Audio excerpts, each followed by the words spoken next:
ఇటీవల వార్తల్లో పేర్కొన్న ఓల్డ్ టైఫూన్ అంటే ఏమిటి? ఒక సైబర్ హ్యాకింగ్ సమూహం. ఇటీవల వార్తల్లో కనిపించే కలైంజర్ స్పోర్ట్స్ కిట్ పథకాన్ని ఏ రాష్ట్రం ప్రారంభించింది? తమిళనాడు.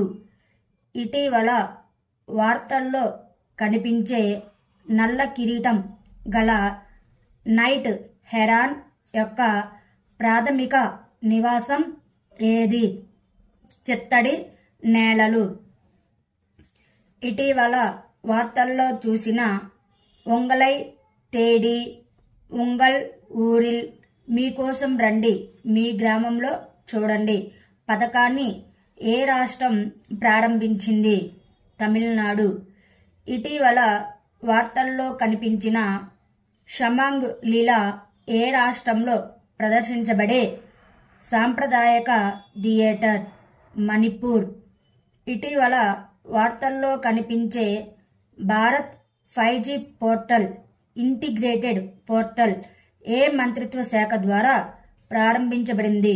కమ్యూనికేషన్ మంత్రిత్వ శాఖ ద్వారా. ఇటీవల వార్తల్లో చూసిన అల్పైన్ గ్లో అంటే ఏమిటి? సూర్యుడు పర్వత సానువుల ప్రకాశాన్ని కలిగి ఉన్న దృగ్విషయం. ఇటీవల వార్తల్లో చూసిన ఎరవికులం నేషనల్ పార్కు ఏ రాష్ట్రంలో ఉంది? కేరళ రాష్ట్రంలో. స్మార్ట్ పోలీసింగ్ కింద సెల్ఫ్ బ్యాలెన్సింగ్ ఎలక్ట్రిక్ స్కూటర్ ఏ రాష్ట్రంలో ప్రారంభించబడింది? ఉత్తరాఖండ్. కేంద్ర ప్రభుత్వం లఖపతి దీదీ యోజన లక్ష్యాన్ని ఎంత పెంచింది? 3 కోట్లు.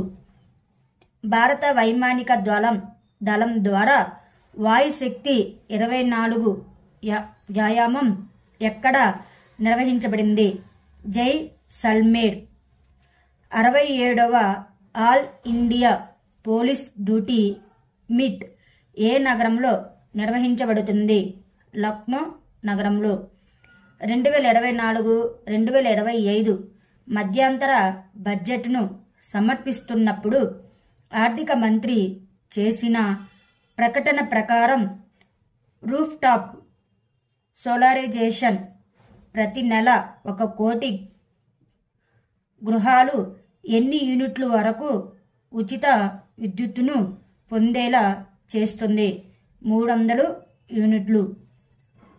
మధ్యంతర బడ్జెట్లో దేని నుండి తలెత్తే సవాళ్లను అధ్యయనం చేయడానికి ఒక కమిటీని ఏర్పాటు చేస్తామని ప్రభుత్వం ప్రకటించింది. వేగవంతమైన జనాభా పెరుగుదల మరియు జనాభా మార్పులు. భారతదేశం మరియు ఏ దేశం మధ్య ద్వైపాక్షిక పెట్టుబడి ఒప్పందం సంతకం మరియు ఆమోదాన్ని ప్రభుత్వం ఆమోదించింది? United Arab Emirates.